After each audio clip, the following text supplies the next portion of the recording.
$2,000, that's what she was worth. Rudy Voss said it through the visitation glass with a smile on his face. He leaned back in the plastic chair like a man at a cookout. The phone line between us hissed. Behind him, a deputy studied the ceiling like it owed him money. "Market's soft, Uncle. No offense."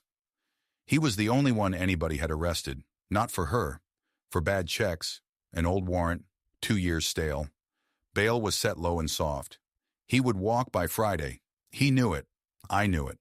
The deputy holding the door knew it. My niece had been gone 6 days, and the only man in a cell was pricing her at me through half an inch of glass, grinning, because in his county the glass was a formality. I did not raise my voice. I did not say anything at all. I looked at him the way you look at weather coming in off the flats. Then I set the phone back in its cradle, stood up, and walked out into the heat. The parking lot was half asphalt and half gravel. My truck sat at the far end, sun-bleached, older than some of the deputies. I got in and put my hands flat on the wheel and sat there while the sun moved. An unemployed truck mechanic with grease under his nails. That is what the county saw climb into that truck. That is what Rudy Voss saw through the glass. A nobody with a dead shop and a missing niece run out of doors to knock on. My sister had not slept in 6 days. The FBI tip line had answered us with a form letter. Our lawyer quit by phone in under a minute. Every door in 3 counties had closed in the same polite voice. So I sat in that lot, deciding whether to make a call I swore I would never make. Somewhere between that glass and that truck, the uncle they all saw died. And the man I buried in 2019 opened his eyes. I spent 22 years in the Army. The papers say logistics. The papers lie. For most of those years, I did one thing in places that do not show up on postcards. I found people who did not want to be found. Deserters, hostages, brokers, men whose whole profession was to not exist. Rudy Voss smiled at a mechanic. Nobody in that county knew what I used to hunt. Before I tell you what happened to his crew, and to every man whose name ended up in their ledger, do me one favor. Hit like, subscribe for more stories like this one, and comment your city or country below. I read every single one. This is how it happened. 3 months before that parking lot, I hung up my wrenches for the last time. The interstate shop closed in February. Freight moved to a bigger yard 2 counties over, and the work went with it. Mr. Teague shook my hand on the last day and said he was sorry, and he meant it. I told him I would land fine. He believed me, more or less. The county filed me under unemployed mechanic and moved on. Quiet reads as simple out here. I never corrected anybody. I lived in a rented house 3 miles outside the county seat. 1 story, a porch that leaned, a swamp cooler that groaned like an old dog. I drove a pickup the color of a faded photograph. I fixed fences for neighbors and changed oil for half the church parking lot. I paid cash at the diner and tipped fare and said, please. The costume only works if you wear it every day. I wore it every day for 2 years. Let me show you what every day looked like, because you need to see the life to understand what it cost to burn it. Mornings, I ran the same 4 miles before the heat came up, slow enough that the county called it a walk. I drank coffee at the diner counter twice a week and let old men explain the interstate to me. I lost at cards on purpose in the back of the feed store, $1 or $2 a hand, and listened. You learn a county through its complaints. Whose well went dry, whose son got pulled over, which deputy writes tickets and which one waves at certain trucks. I filed all of it without meaning to. 22 years of habit does not retire just because you do. The shop had been the best part. Teague's truck and ag right off the corridor exit. 4 bays and a swamp cooler and a dog named Biscuit that belonged to nobody and therefore everybody. I was good with the work, honest with the estimates, and quiet with the customers. And in a county like this, that is a whole reputation. Truckers came through with problems their own yards could not find. I found them. Patterns again. An engine tells you the truth if you listen long enough. So do people. When the shop closed in February, the county grieved it more than I let myself. Mr. Teague sold the lot to a man from the city who wanted the frontage. On the last day, he took the Biscuit dog home with him, shook every hand in the bays, and told me a man with my touch would land fine anywhere. I said yes, sir, and drove home, and stood a long while in front of the door I kept locked and did not open it. That is what discipline looked like in those years. Not opening a door. Nobody in Caldera County ever asked the questions that would have unraveled me, because the costume answered them in advance. Why does a single man in his 40s settle in a dead county? Because rent is cheap and his sister is here. Why does he move like that, easy and balanced, always facing the room? Old sports injury, probably. Why does a mechanic pay cash for a funeral when the Alvarez family comes up short and never mention it? Because out here, some men are just like that. The lies you do not have to tell are the ones that hold. Because here is the truth I was hiding, plain as I can put it. I retired in 2019, 40 years old, 22 years in. Chief Warrant Officer 4. My unit did not have a sign out front, and when I got out, I did not buy a boat. I built a company, Stonewell International, kidnap and ransom recovery. When the worst thing in the world happens to a family with means, somewhere on earth, a phone rings in an office I built, and people I trained get on planes. I ran it for 4 years. In 2023, I sold the majority stake, and the number they paid me had more zeros than this county has stoplights. The money went behind a holding company with a boring name. The firm kept a line open for its founder, which the new owners considered a courtesy they would never see used. And I came here, to Caldera County, to the desert, 3 miles from my little sister, to be small on purpose. Tessa, 6 years younger than me, married to Owen Whitaker, a good man who works water rights for the county and grills too much meat every Sunday like it is a religious duty. And their daughter, Jolene. Joe, if you wanted her to answer. 19 years old that spring. Waited tables at the truck stop diner out on the corridor, saving for community college in the fall. Radiology. She had it mapped out on a whiteboard in her room with stickers. Every Sunday, I sat at their table. Every Sunday, Joe took my phone out of my hand like she was confiscating it and fixed something I did not know was broken. Uncle Si, you text like a fax machine. She put a little cartoon wrench next to my name in her phone. She showed me, laughing so hard she had to lean on the counter. Her mother's laugh. That laugh could pull nails out of a board. I taught her to drive stick the summer she turned 16 in the church lot. Both of us sweating, the truck bucking like a rodeo animal while she yelled at it. She got it on the 3rd Saturday. Never forgot it again. That is Joe in one lesson. Slow to first, then permanent. She worked doubles at the diner all that spring because the whiteboard in her room said so. The whiteboard had the whole plan on it. Community college in the fall, radiology program, transfer in 2 years, and a sticker of a cactus wearing sunglasses next to the number she needed to save, which she hid in April and then kept working anyway. Tessa wanted her to slow down. Joe informed the table that the plan was the plan. She asked me once, over dishes, why I never talked about the Army. Direct, no wind-up, the way kids her age ask when they actually want to know. Nothing to tell, I said. Trucks and paperwork. She looked at me one beat too long. 19-year-olds see more than we credit. Okay, Uncle C, she said, and handed me a wet plate and let me keep my door shut, which was a kindness I did not clock until much later. There was one room in my rented house I kept locked. Not hidden, just locked. Inside it, a footlocker, a phone in a drawer that had not been powered in 2 years, and a framed photo lying face down. Some men keep a gun safe. I kept a door I did not open. I had reasons. I will get to them. What you need to know for now is what I believed back then. I believed being small kept them safe. I believed the surest way to protect my family was to be a man nobody could find, so that nobody I love could ever be found through me. The last normal Sunday, Joe wore her diner apron to dinner because she came straight from a double.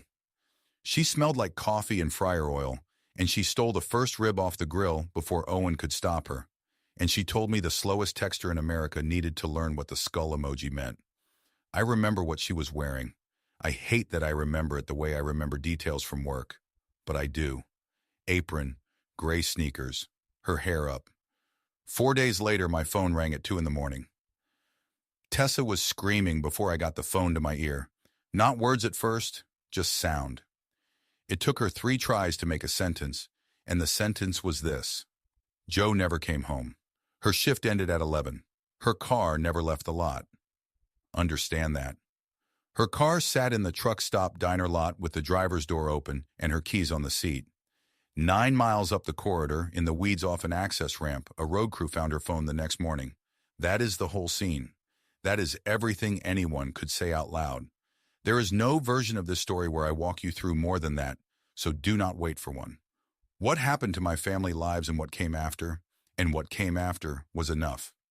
I was at the diner lot by 2:40 in the morning. I stood inside the tape line they had not actually strung, because nobody strung one, and I looked at that open car door, and 22 years of training read the ground whether I asked it to or not. 2 vehicles. One heavy dual rear wheels, backed in alongside her parking spot. Boot scuff on the curb stop. Cigarette butt, fresh menthol by the light pole where a man had waited. The cameras on that side of the lot had been dark for a month. I found that out later. The manager had reported it. Twice. Nobody came. The first 48 hours, we did everything right.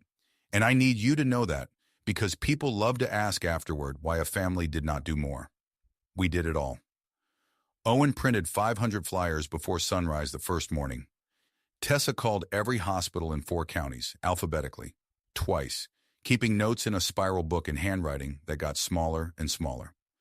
I drove the corridor both directions with my window down, working shoulder to shoulder with men from the church, walking drainage ditches in a line at first light. Somebody's cousin flew a drone over the flats until the battery died, and then somebody else brought batteries. The county showed up too at first. Understand, the people are not the machine. Ranch hands and waitresses and the whole junior class walked those ditches. Darla Petty kept the diner urn full all night for the searchers and would not take a dime. What did not show up was the system. No Amber Alert. She was 19, they said. An adult. Adults are free to leave, they said. The state form has boxes, and Joe did not fit the boxes, and a clerk somewhere decided the boxes mattered more than an open car door and keys on the seat. By the second night, I was doing the arithmetic every professional does, the arithmetic I had done my whole life for other men's families, and now could not stop doing for mine. Hours times distance. A radius growing at highway speed. Every hour the circle got wider, and the flyers stayed the same size. I did not sleep those 2 nights. I stood in my kitchen and drank coffee and made lists, and some part of me, a part I hated that week, stayed cold and level and kept whispering the professional truth. Grief does not find people. Sequence finds people. Get to the sequence. But I was still trying to do it their way. The lawful way, the citizen's way, the wait for the detective way. I gave that way 6 days, which is 5.5 more than it deserved. Sheriff Harmon Beck took the report himself, standing up, hat on, at 6 in the morning. He never sat down. He never took the hat off. He wrote 4 lines on a pad, and he said the words that told me everything about the next 6 days. Girls that age, Mr. Crane, most times they turn up. Day 1, we called everyone. Day 2, the FBI tip line. What came back was a letter. A form letter addressed to occupant, thanking us for our information. Owen read it out loud at the kitchen table twice, like the second reading might change it. Then he folded it into a square, very carefully, and put it under the fruit bowl, and went out to the yard and stood there until dark. Day 3, our lawyer quit, by phone, under a minute. He had taken one look at who moved freight in this county and remembered he was busy. He did not say that. He did not have to. I called him back once from my own phone, asked him plain, man to man, what he had heard that changed his mind. There was a silence with weight in it. Then he said, "Mr. Crane, I have a family too," and the line went dead. And in its way, that was the most honest testimony anybody in the county gave us all week. Sheriff Beck came by the Whitaker place on day 3, hat in hand this time, and stood in the doorway and would not come in. He said patrols were keeping an eye out. He said these things had a way of resolving. He used the word resolving about my niece. Tessa asked him one question, quiet, holding the door frame, whether anyone was assigned to the case. Beck looked at his hat and said everyone was aware of it, which is what a man says when the answer is no, and he does not have the spine for the word. I stood behind my sister and watched him over her shoulder, and he could not hold my eyes, and I did not know yet why. I thought it was shame. Shame was the charitable red. It was scheduling. He was waiting for us to become last month's sad story, because that is what the machine had trained him to do with the corridor's missing girls. Wait, it had always worked before. Day 4, I found Darla Petty. Waited tables at the diner since before Joe was born. Works the counter overnight. Darla is the only person in this story who talked straight the first time. Gray van, she said. Out-of-county plates. Sat at the diesel island 40 minutes and bought nothing. Third one I've seen this year, honey. I stopped calling them in because nobody comes. Third one this year. Hold on to that. Because here is what I learned by day 5. From fuel pump gossip, from a bartender with a conscience, from the way certain men got quiet when certain trucks went by. Everybody knew. That was the part I could not fit in my head at first. It was an open secret with a name on it. The Voss crew. 14 men. Emmett Voss at the top, a yard boss with a gravel pit and a temper, and his cousin Rudy underneath him, and 12 more who did the driving, the watching, the waving through. They moved what they called freight along the corridor through 3 counties in trucks that never showed a manifest. And every badge in the district knew which roads not to patrol. I watched it happen with my own eyes on day 5. A gray van ran the way station bypass at dusk, and the deputy parked on the ramp, turned his cruiser around, and drove the other way. Slow. Nothing urgent. A man avoiding his own eyes in the mirror. I sat in my truck on the frontage road and watched that cruiser's taillights shrink, and I did something I had not done in 3 years. I wrote down a plate, a time, and a heading in a small notebook in the block letters they teach you when your notes might someday be evidence. My hand did it before my head approved it. That was the moment, if I am honest, before the jail glass, before the phone. The moment the notebook came out, everything after was just admitting it. Because a deputy turning his cruiser around is not laziness. Laziness parks and naps.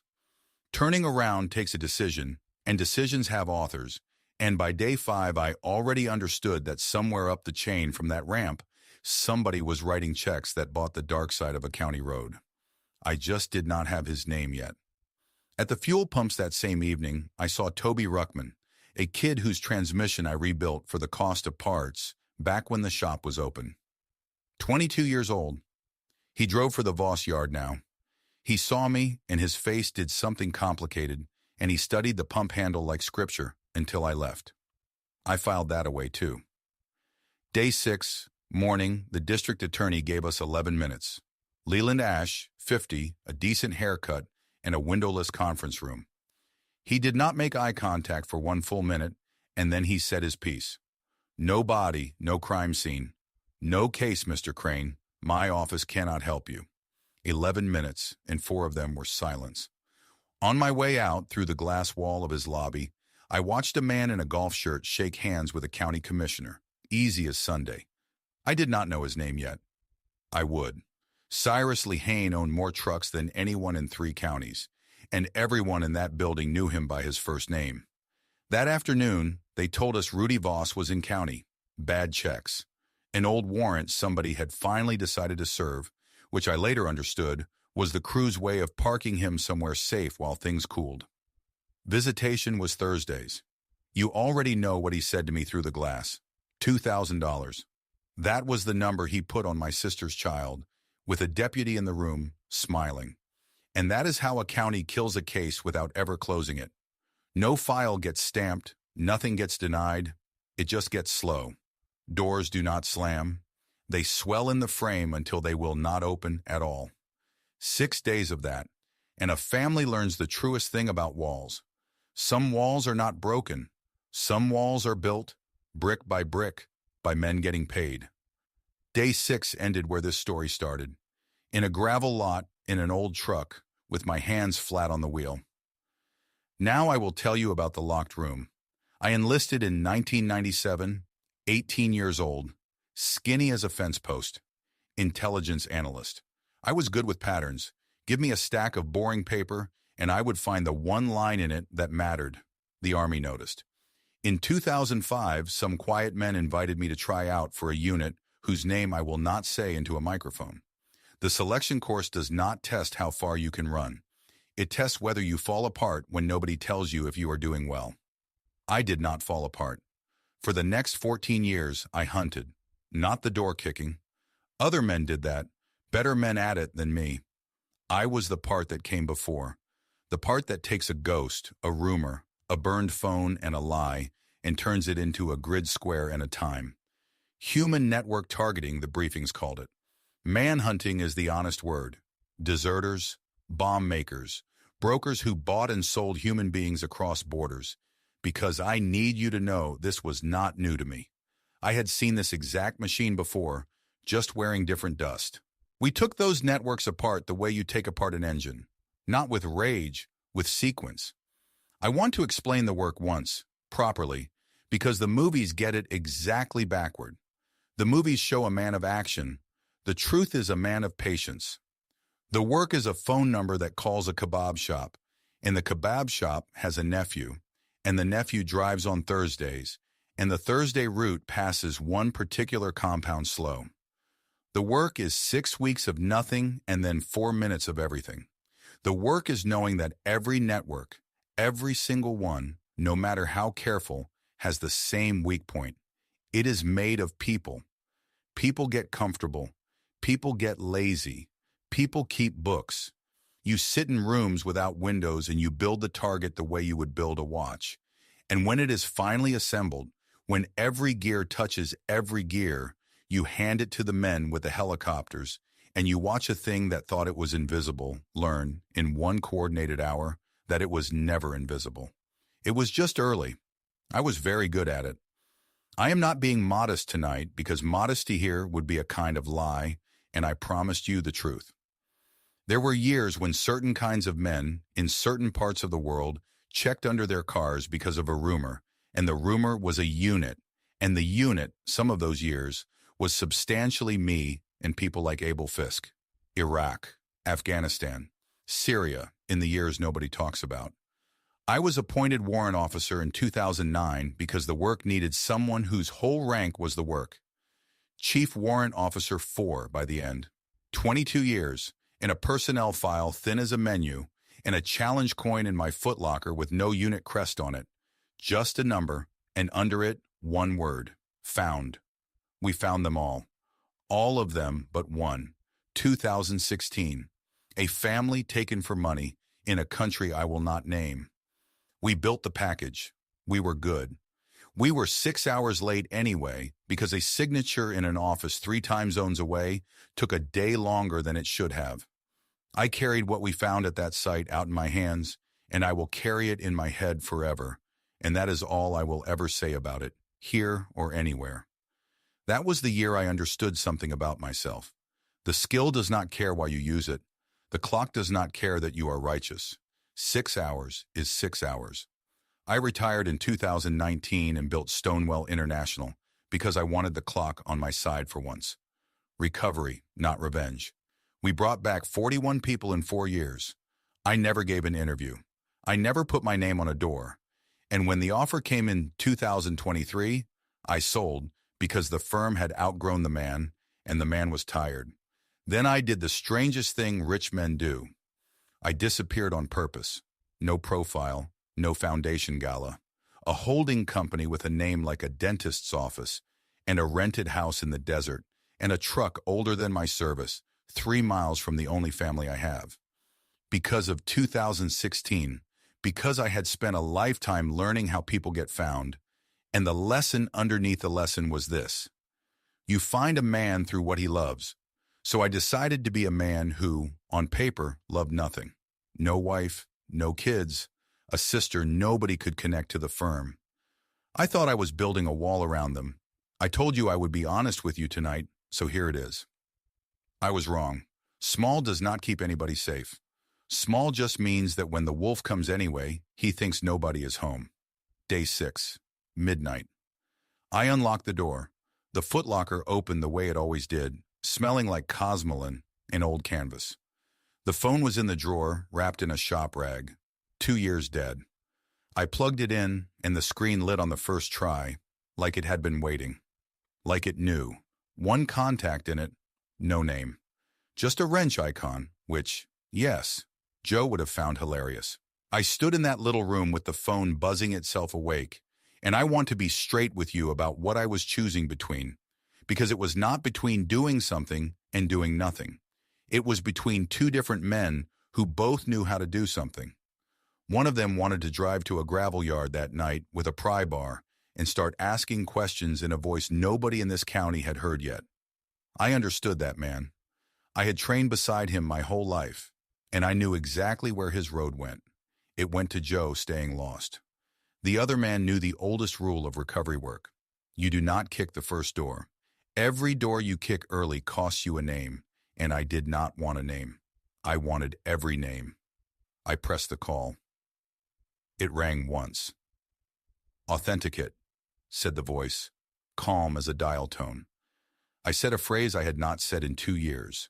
There was a pause, maybe a second and a half, and then the voice changed shape entirely, because it belonged to Abel Fisk. And Abel Fisk had just sat up in bed 2,000 miles away. "Say the word, Cy." "Active recovery," I said. "Family." I heard a zipper in the background before I finished the second word. "Wheels up in an hour," he said. "You still owe me a truck, by the way. Some men you serve with, and then life happens, and you send cards." Abel Fisk was my targeting partner for 9 years, and there is no card for what we are. He landed at a regional strip the next morning in a rented sedan, the color of oatmeal, wearing a fishing shirt, looking like a man scouting retirement property. He hugged me in the gravel drive, one hard clap on the back, and then he looked at me and said the kindest thing anyone said that whole month. "Brief me like I'm stupid. Started her car." Within a day, there were 4 more. I will not give you all their names. One I will, because she matters to how this ends. Imani Hale, Signals, working from a room 2 time zones away that she calls an office and I call a cathedral. Stonewell kept a line open for its founder. I used it, and nobody at the firm asked a single question except where to send people. The new owners billed it as a courtesy. I have since bought them a building. Inside a day, my rented house stopped being a sad man's house and became something the neighbors never saw. The locked room got a folding table, then 2. Fisk claimed the kitchen and instituted a rule about coffee that I will not repeat, but did obey. A quiet young man arrived with equipment cases and no small talk, and turned my spare bedroom into a place where 6 screens breathed all night. 2 more of Stonewell's recovery people took rooms at the motel by the interstate, paid cash, and spent their days being tourists with excellent cameras. Nobody said much about why they came. That is the part civilians never quite believe. There was no speech. Fisk put it in one line while we stood in the yard the first night, looking at the dark where the corridor ran. "You came for mine once," he said. "Twice, actually. Shut up and pour." That was the whole ceremony. Here is what we did, and here is what we did not do. We did not touch anybody. For 9 days, the most dangerous thing I did was drink coffee in parking lots. Watch first. Learn who protects whom. Find the seam. Rage kicks doors. Discipline draws maps.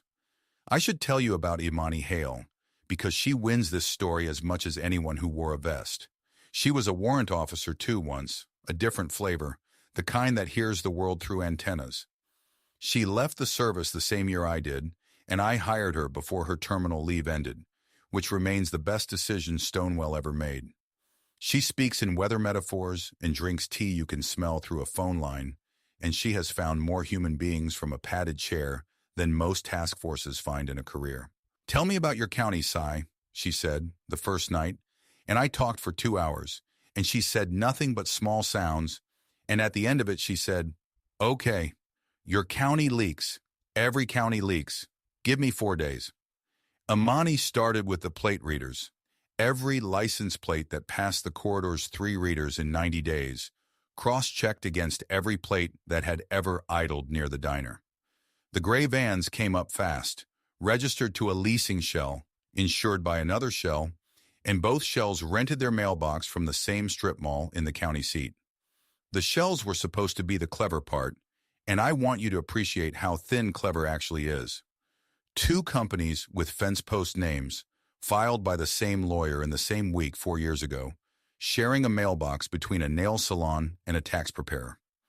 That mailbox was rented with a card. The card billed to an office. The office was managed by a property company, and the property company's registered agent was the in-house counsel of Lehane Carriers. Because at the bottom of every clever structure, there is always one tired lawyer who reuses himself. 4 days, she said. It took her 3. Then the phones. A cluster of prepaid burners lit the towers along the corridor in a pattern. The same 11-minute stops, twice a week, like a milk run. Burners do not have names, but burners ride in trucks, and trucks have logs. That was the door. Electronic logging devices. Every commercial truck carries one now, by federal law. It records the engine, the miles, the stops. And when Imani laid the Voss Cruz burner pattern over the logs of one particular fleet, the fleet lit up like a runway. Lehane Carriers, 190 trucks. Cyrus Lehane, owner, the golf shirt handshake from the DA's lobby. Your crew doesn't own trucks, Cy, Imani told me, maybe day 4. They borrow them. 14 guys with a gravel pit don't run a corridor. Somebody with a fleet is renting out his shadow. So we looked at the man with the fleet, and the more we looked, the more the county made sense. Cyrus Lehane, 58. Lehane Carriers, 190 trucks, the biggest payroll in 3 counties since the mine closed. His name was on the hospital wing. His name was on the rodeo grounds. He gave the invocation dinner its ballroom and the sheriff's re-election its biggest check, all legal, all smiled upon. When the paper ran its Christmas photo of the county's leading men, Cyrus Lehane stood in the middle, and Harmon Beck stood to his left with a grin like a hired man. That is what a paymaster looks like in real life. Not a villain in a warehouse, a handshake in a golf shirt, a man who sponsors the Little League and rents his shadow out by the mile and has gotten so used to owning the road that it never once occurs to him to ask what his shadow carries. Or maybe he asked. The ledger would answer that question eventually, better than he ever would. Ghost runs. Trucks burning fuel with no freight billed against them, 11-minute stops at places freight does not go. And one place kept repeating. An old ranch off the corridor, 40 miles out, dead land, a windmill with no blades. Vans stopped there for 11 minutes and left heavier or lighter. I sat on that ranch through 2 long nights, far off, glass only. I watched a van arrive at 2 in the morning and leave at 2:11. I wrote down every plate, every man, every minute, and then I drove home with my hands steady on the wheel and my teeth aching from being clamped, because the hardest thing I have ever done in my life was to watch that building and add it to a map instead of walking down the hill. The second night on that hillside, Fisk lay beside me in the dark and said the thing partners are for. Say it out loud, he said. She could be in there right now. Could be, he said.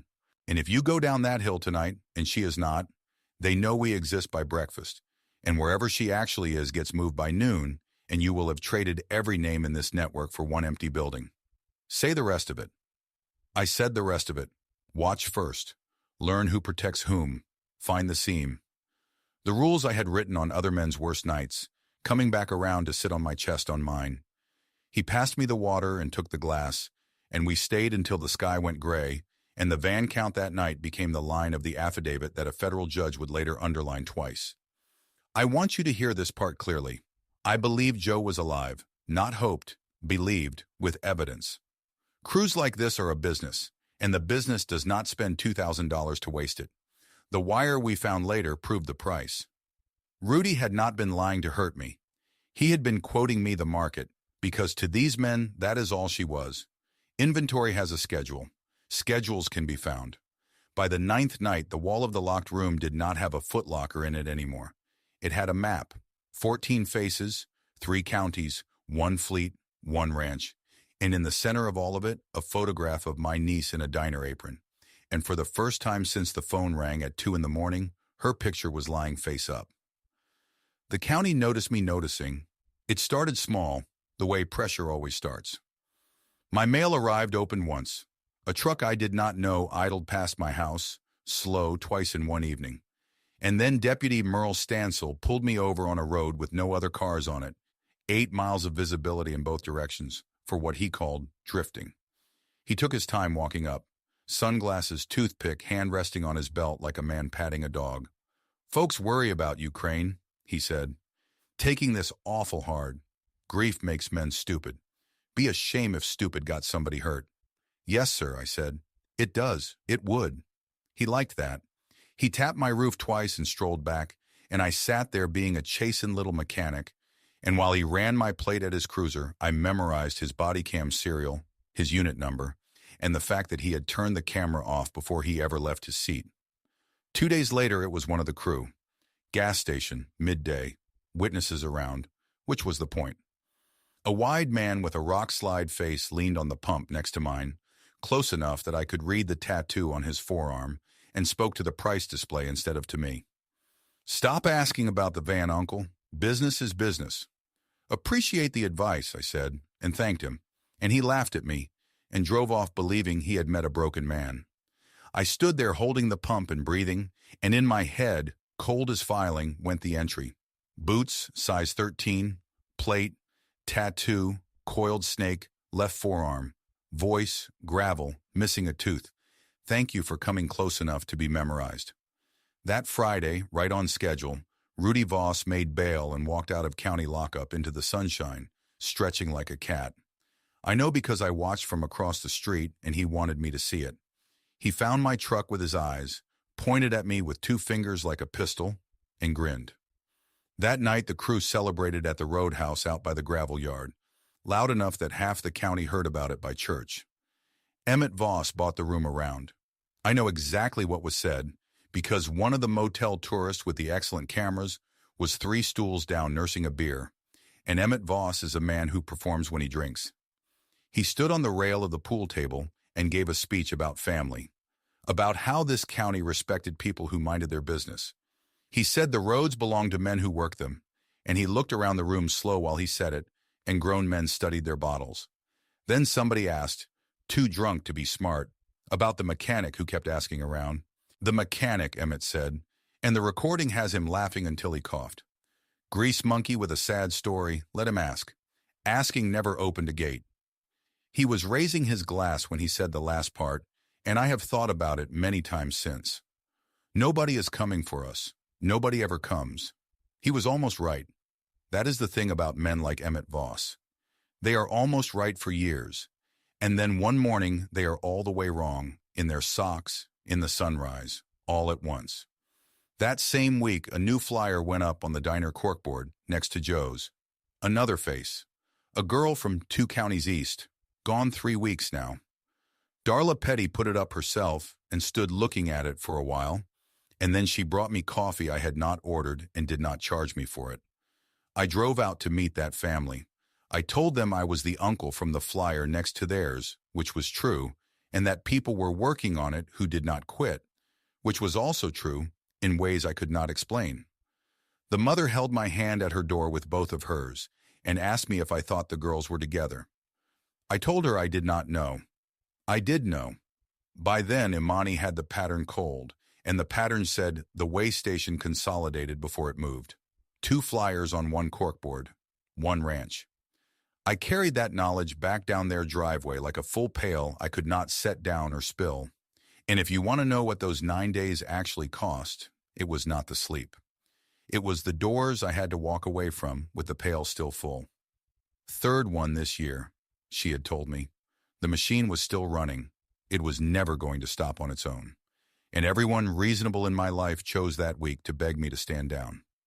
Owen, gray-faced, said maybe it was time to hire professionals, not knowing he was looking at the man who invented the professionals. The pastor came by.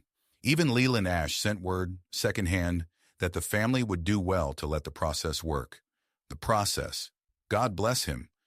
Even Ash could not say it with a straight face. And Tessa. My sister sat on my porch step at sundown, wrapped in a sweater in 90-degree heat, and said the thing that still lives in my chest. "I already can't find my daughter, sigh. I cannot lose you too. Promise me you won't do something." I promised her I would not do the thing she meant. I kept that promise. Barely. You will see how barely. Owen found me in the driveway after, walking me out, and stopped with his hand on my truck door. My brother-in-law is a water rights man. Meetings and maps and measured words, his whole life. He looked out at the dark for a while. I keep thinking I should be doing something, he said. A father is supposed to be able to do something. And I stand in that yard every night and there is nothing. There is no lever, Cy.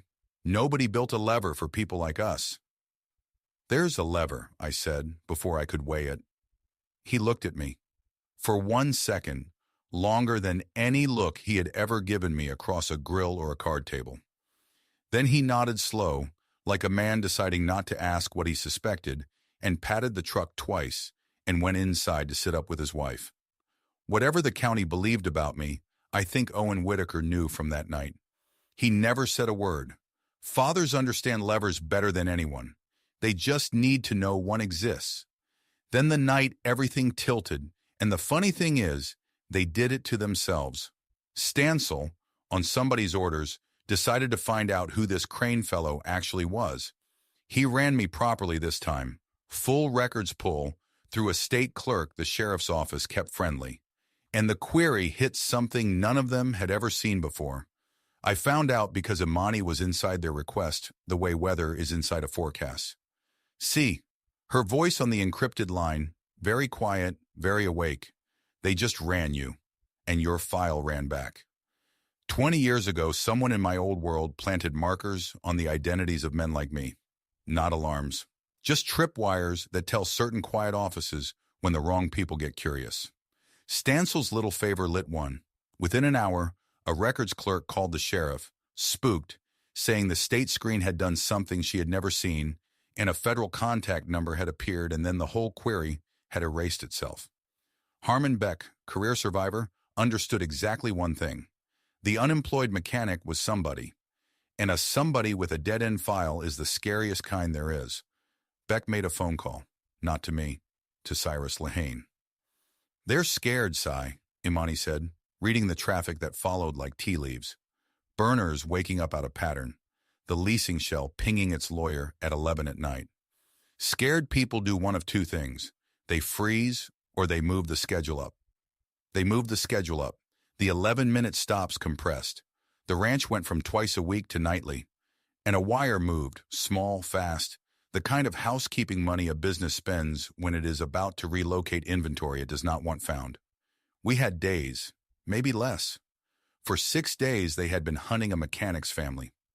That night, for the first time, something in the dark was hunting them, and the worst of it, for them, was that they could feel it and could not see it. I need to tell you about the dirt road because I promised you honesty and because the closing question I ask you tonight lives on that road. The night after Imani's call, I drove out behind the Voss gravel yard, lights off, engine soft. There is a service gate on the back fence line. It was unlocked. It is always unlocked because 14 men who own a county stop checking locks. I sat there in the dark with the engine ticking, and I looked at that gate, and I am not going to pretend to you that I was praying. I know what I could have done with that night. So do the men who trained me. 14 men, asleep or drunk, in 3 buildings I had mapped for 9 days. I had the skills, the dark, and a reason that would have held up before God if not before a jury. Every hour mattered now. And the oldest voice in me said the shortest path to Joe ran straight through that gate. Here is what stopped me. Not mercy. I will not lie and claim mercy. Arithmetic stopped me. Go through that gate, and I get names out of frightened men in the dark, maybe. And maybe those names are even true.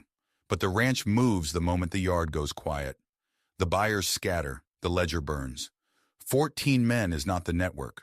14 men is the hand. I wanted the arm, the shoulder, and the brain, and I wanted it all pinned at the same instant. And there is exactly one organization on earth built to pin 40 men in 3 states in one morning. And it is not one retired warrant officer with a pry bar. And underneath the arithmetic, my sister's voice on the porch step. Promise me. I started the engine and drove away, and it was the hardest mile of my life. If you take nothing else from this story, take that mile. The next morning, I put on a clean shirt and drove 2 counties over to a chain diner off the interstate and sat down across from a woman named Carmen Duarte. Special Agent, Homeland Security Investigations. Not local, No friends in Caldera County, no golf dates, no history. I had picked her file the way I used to pick targets, which is to say, carefully. Twice in her career, she had walked cases uphill into her own boss's silence and won. I slid a folder across the table. Not everything. Enough. She read for 11 minutes without touching her coffee. I timed it. Old habit. When she looked up, her face had gone from polite to careful, which in a federal agent is the same as shouting. Where did you get ELD data, Mr. Crane? Legally, I said. Subpoenaed carriers share with insurers. Insurers share with risk consultants. And a firm I know does risk consulting. Ask me a harder question. Who are you? Her uncle. Duarte looked at the folder and out the window and did math of her own. If this ledger reference is real, she said slowly, and if the way station is what you say, this is 3 states. This is 40 warrants. This is a year of my life. It's 11 days of mine, I said. Here's my price. When you go, wherever she is goes first. My niece comes out before the first cuff lands anywhere else. She does not sit as a line item in your operation plan. Say yes, and everything my people have is yours. Chain of custody, clean enough to eat off. She studied me for a while. Federal agents get lied to for a living, and it makes them collectors of faces. I let her collect mine. You know what I think, she said. I think there's a version of this where I never hear your name, where 14 men have a very bad month and nobody ever gets charged with anything because there's nobody left fit to charge. I've seen that version. I worked a case after that version once. Why am I looking at a folder instead? Because the version you're describing gets one building, I said. I want the ledger. I want the buyers. I want the badge that turned its cruiser around, and I want the man who signs for the trucks. Your way is the only way that big. That's the honest answer. You want the flattering one too? Sure. My sister asked me to come home whole.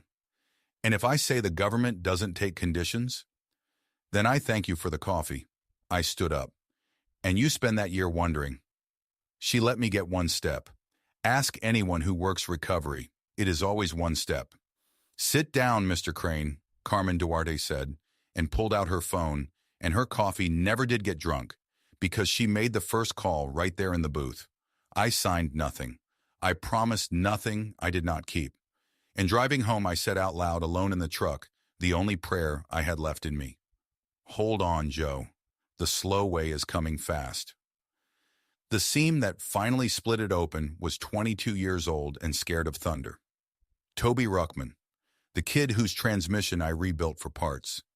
He had been driving for the Voss yard 8 months, and I had a photograph of his truck at the ranch, twice, time-stamped. He was in it to his neck.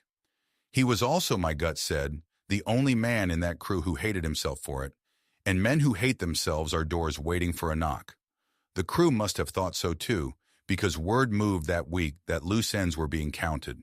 When a machine gets scared, it eats its smallest parts first. I got to him before they did, found him at the coin laundry at midnight, folding work shirts alone, and sat down next to him with 2 sodas from the machine and let the silence do the introductions. You waved her through the lot that night, I said, finally, not loud. You were the eyes at the diesel island. You know what you are, Toby. He came apart quietly, the way big kids do, folding the same shirt 3 times. They'll kill me, he said. No, I said, and handed him the soda. They are about to be far too busy. Here is the only door out of what you are. On the other side of it, you are the man who helped bring her home. Federal agent named Duarte. You talk tonight, you walk through it. Or you wait, and you are a defendant with a guilty stomach. There is no third road, son. I have looked. He asked me one thing before he decided, and it is the reason I tell his part of the story with some gentleness. Is she okay? The Whitaker girl. He could not say her name. I think about it every day, man. I didn't know at first, I swear. I thought it was contraband runs, and then I knew. And I kept driving anyway, because Emmett said the only way out of the yard is feet first, and I believed him. You're going to help me make him wrong about that, I said. Toby Ruckman talked for 6 hours.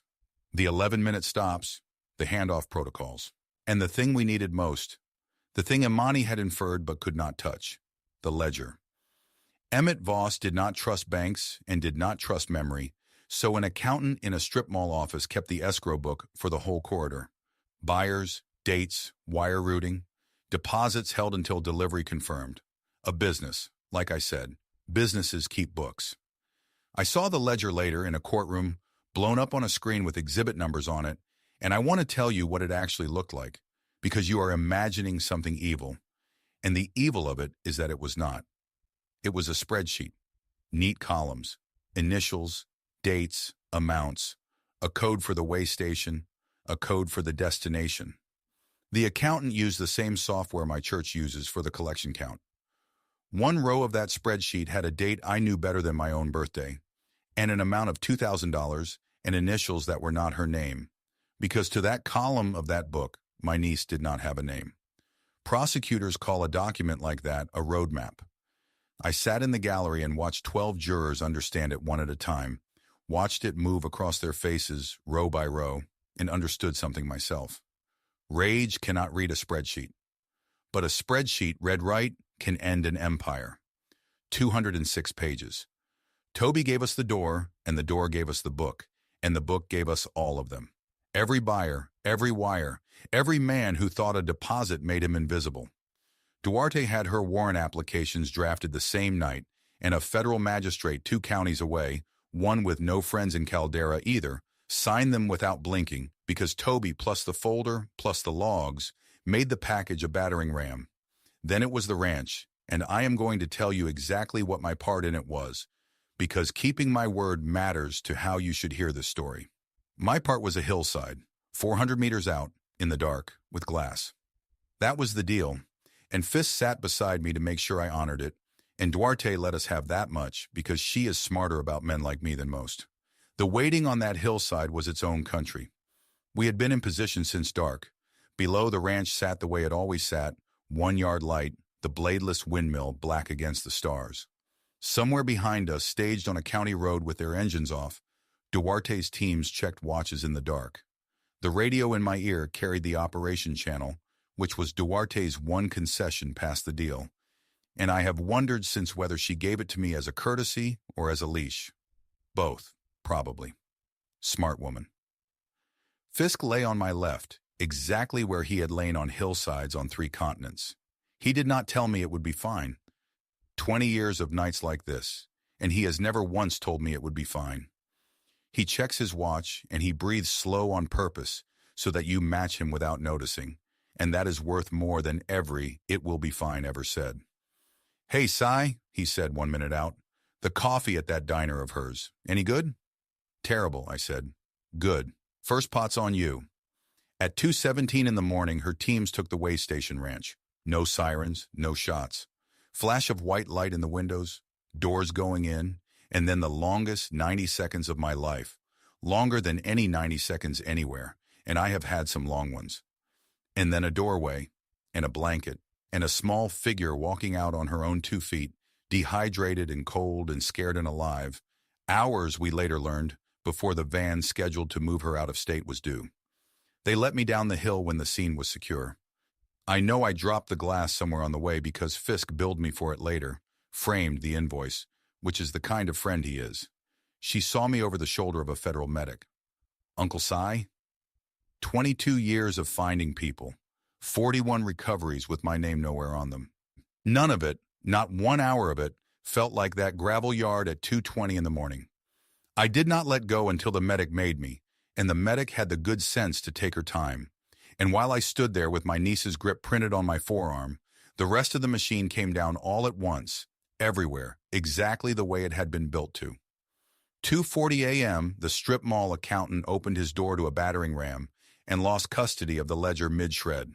4 pages in, out of 206. 3 a.m., the Voss gravel yard, 14 men. Emmett Voss came out of his trailer in his socks, roaring about lawyers, and got exactly one, eventually at public expense. 3:15, a bus depot 2 counties east. Rudy Voss, ticket in hand, bag on shoulder, learned that bail granted for bad checks does not survive a federal trafficking indictment. I was not there. I am told he did not smile. 3:40, Deputy Merle Stansel was walked out of the substation by state police. Hatless, camera on this time. Everything is on camera when it matters, in the end. And at sunrise in 3 states, on porches worth more than the diner Joe worked at, federal teams served every single name in that escrow ledger. Every buyer, every deposit holder. Men with boats and board seats, blinking in bathrobes while their neighbors' sprinklers came on. By sunrise, we had every name. By the end of the week, every name had a case number. I listened to it happen from the hillside and then from the gravel drive of my rented house, on a channel I will not describe, with a cup of coffee going cold in my hand. There is a rhythm to a coordinated morning when it is going well. Call signs stepping on each other slightly. Team leads saying, secure, secure, one after another, in different accents, in different states, like church bells answering each other across a valley. I have heard that rhythm many times in my life. It never once before that morning had my family's name inside it. Duarte ran the whole thing off 2 phones and a legal pad, standing in a command vehicle, 2 counties over. 41 arrests in one morning, and her only sentence to me, relayed through Fisk because she was busy, was 5 words long. Tell Crane, clean, all counts. 41. The number matters to me for a private reason. Stonewall brought back 41 people in the 4 years I ran it. I do not believe in signs. I wrote the number on a piece of paper anyway, and it is in a drawer in the office with the door that stands open, and some mornings I look at it, which leaves Cyrus Lehane. I permitted myself one thing in this whole affair that was not strictly necessary, and this was it. The morning of the takedown, before HSI reached him, I walked into the pancake house where he ate every Thursday and sat down across from him, uninvited between his lawyer and his eggs. "Do I know you?" he said. "No," I said. "That was your whole mistake. You should have asked." He looked at me the way important men look at furniture that talks. I kept my voice down. It was a family restaurant. "Your trucks ran ghost freight for 18 months.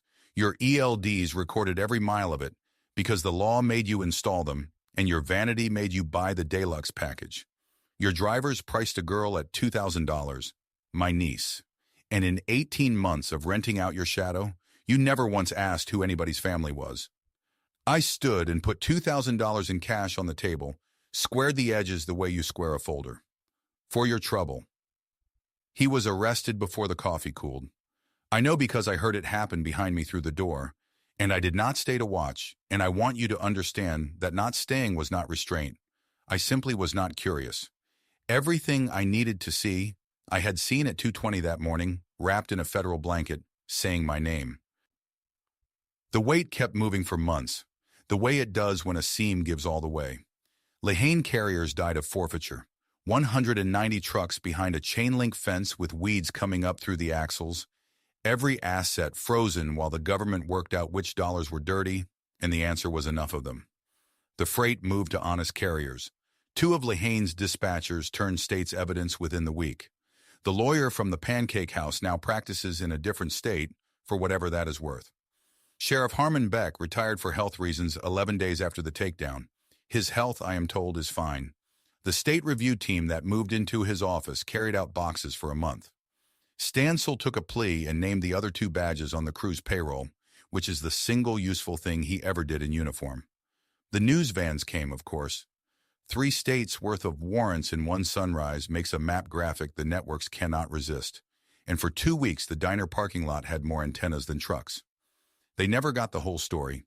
They got the ledger and the fleet and the sheriff's early retirement and a federal press conference where Carmen Duarte, to her permanent credit, said the case began with information developed from the community and looked at nobody.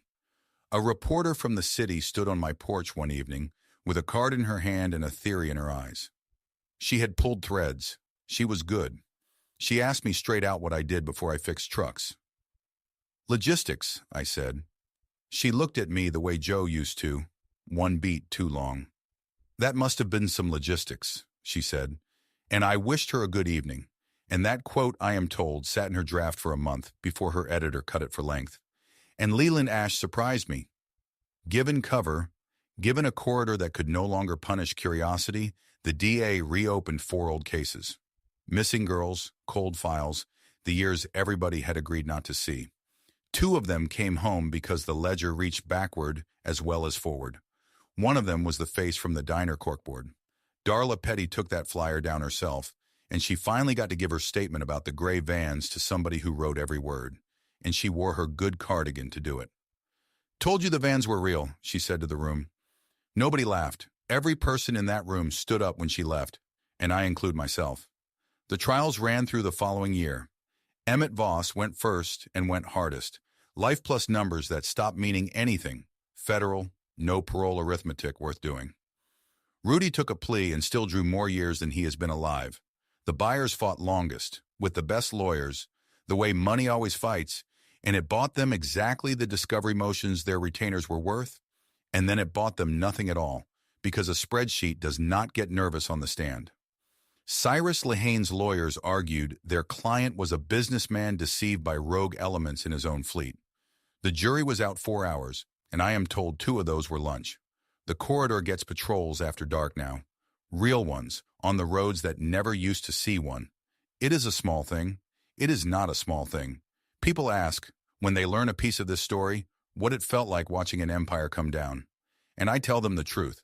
Justice is not a door you kick. Justice is a seam you find. And when it opens, it is not one man's fist doing the work. It is everybody's weight moving at once. All the weight the county had been holding back for years behind those swollen doors. All I did was find the seam and hand it, sharpened, to people strong enough to lean. Joe came home on a Tuesday. Healing did not.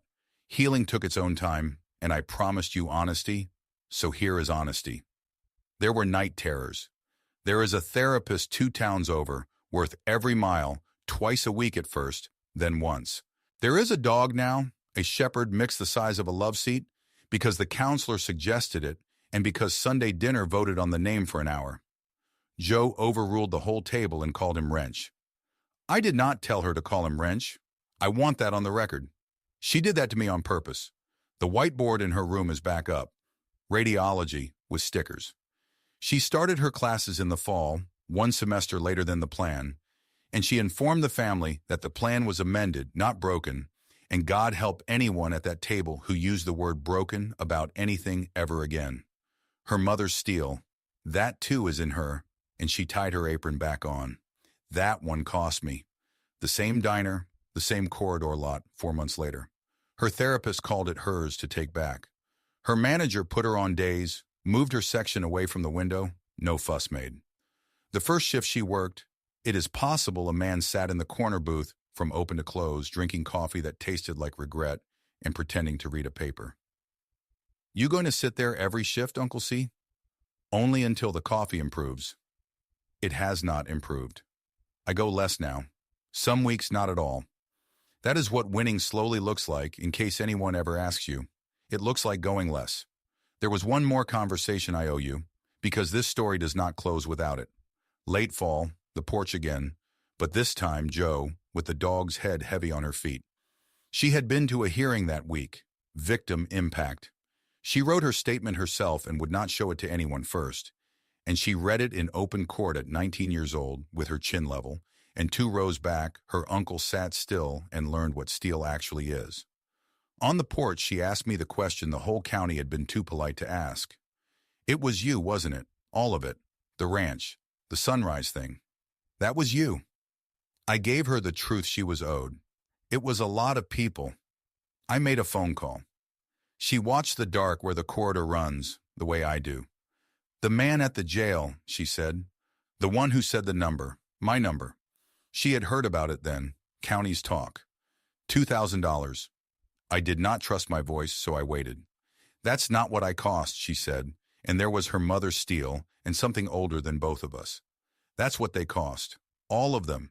Everything they had. Every truck and every badge and every house. That's the actual math, Uncle Si. They set the price on themselves. 19 years old. I have debriefed generals with less clarity. As for me, the costume did not survive, and I found I did not miss it. The county knows now, more or less. Not the details, but the shape. They know what stood next to them at the fuel pumps all those years. The shop reopened in the spring, my own name over the door this time, and I fixed trucks because I like fixing trucks. And nobody who knows me is confused anymore about why the books get done fast. The holding company with the boring name endowed a foundation. It funds recovery work for families who cannot ring the phone I built, and it carries Stonewall's old motto and none of my vanity. The first check cleared the same week Joe named the dog. The locked room is an office now. The door stands open. The photograph on the desk is face up. The foundation took its first case in the winter. A family 2 states over, a daughter, a cold file, a police department that had used the word runaway the way Caldera County used it. I did not go. That is the point of building something. Younger hands went, better rested than mine, and they called me on a Sunday evening from a hospital lobby to say the words the whole enterprise exists for. She is safe. She is talking to her mother right now. I stepped out to the porch to take that call, and Tessa watched me through the window. And when I came back in, she did not ask, and I did not say, and she put her hand flat on my chest for a second, which in my family is a whole conversation. Darla Petty sits on the foundation's community board now, by the way. First person I asked. Somebody has to be in charge of believing waitresses the first time, and I wanted the best in the business. Tessa forgave me for the parts I never told her, which is what sisters do, and Owen shook my hand in the driveway one evening and held on too long and could not say anything, and did not need to. I spent years practicing being small so the people I love would be safe. I know better now. They were only ever safe when I was exactly the size I am. The size God and the United States Army made me. Not the wolf, not the wall. The man down the street who knows how things get found. Last Sunday, dinner ran long. Owen overgrilled for 9 people because that is his love language, and Wrench worked the table like a professional. And Tessa told a story about our mother that I had never heard, which after 40-some years of being her brother still happens, and is the best argument I know for Sunday dinners. At some point my phone buzzed on the table, face up, because my phones sit face up now. A text from 12 feet away, from a girl drying dishes and watching me over the towel. The cartoon Wrench in 3 words. Slowest texter. Still. I typed my answer with 1 finger, taking my time, taking all the time in the world, because we have it now.